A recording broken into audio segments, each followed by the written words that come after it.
You're going to read a passage from the Equal Justice Initiative calendar to get us started? Yeah, I am. Today's is an event that happened. Want to hit this thing here? Continue. Yeah. All right. Recording. Better be recording this. This is from 2014. Federal Appeals Court rules Texas must issue group license plates for Sons of Confederate Veterans that feature the Confederate flag. The United States Supreme Court later reverses this decision, but the Confederate flag, in many ways, is a symbol of oppression and slavery, and the fact that this was something that was upheld briefly in 2014 is an event that we've got to reckon with, among many others. Alan, I'm ready. All right, thanks, Coach. First question, we're going to go with Brad Townsend with the Dallas Morning News. So, asking you to unmute now. I'm unmuted. I am. Hey, Coach. Fourth day of camp. Is everybody able to practice right now? Any bumps and bruises? Everybody's doing well at the moment. Knock on wood, wherever the wood is. Maybe it's my head. Knock on my head. And a couple of coaches said today that they've only started 5-on-5 just today or yesterday. Where are you guys in that realm? Are you going full tilt 5-on-5 at this point? We are. Part of our practice is that. We did some 2 days ago. We did a little bit the second day, but we're ramping it up gradually, but we're getting into more full contact activity for sure. Okay. Thank you. All right. Next question, we're going to go with Eddie Stefko. Go ahead, Eddie. Hey, Rick, to follow up on that, how lucky do you feel so far to have dodged any COVID or any other significant outages as far as your players go? You know what? This is we're trying to get to dinner time right now. After dinner, we'll try to get to bedtime, and then we'll try to get to breakfast. And we're going to just stay in the process of following the rules and following the procedures and protocols, and hope that we can stay out of harm's way. Our guys have a great attitude about being here. This is just such a unique experience, unique opportunity.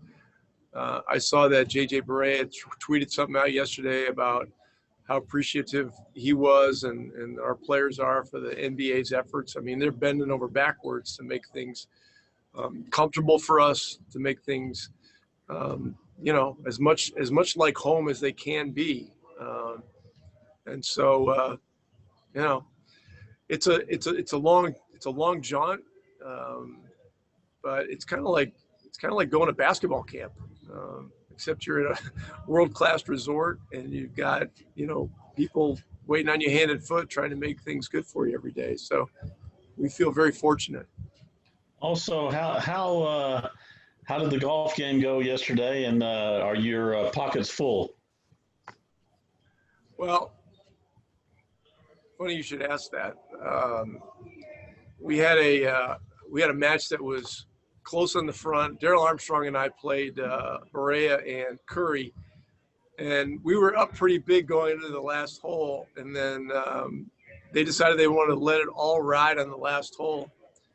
And Seth and DA were each getting a stroke, and so unfortunately DA's tee shot went 45 degrees right toward Magic Mountain, and we didn't survive that hole. So the whole thing ended up being a wash, but we had a blast. It was wet out there because there'd been a lot of rain and stuff, but it was a lot of fun. We saw Jason Kidd on the first tee too. He came over and was giving us some hard time, and with me and JJ there, and we had we had a fun little mini reunion for a brief minute or two. Thank you. Okay. All right, next question. We're going to go with Dorothy Gentry. Go ahead, Dorothy. Coach, you've been very intentional about reading the racial injustice passages each media session. As a Black woman, I respect and admire that. Why is it so important to you, and what do you hope it accomplishes to those who hear it? Well, on the heels of George Floyd's death, the coaches, all 30 head coaches got together and decided that we needed to do something. We have a platform. We have the ability to send a message.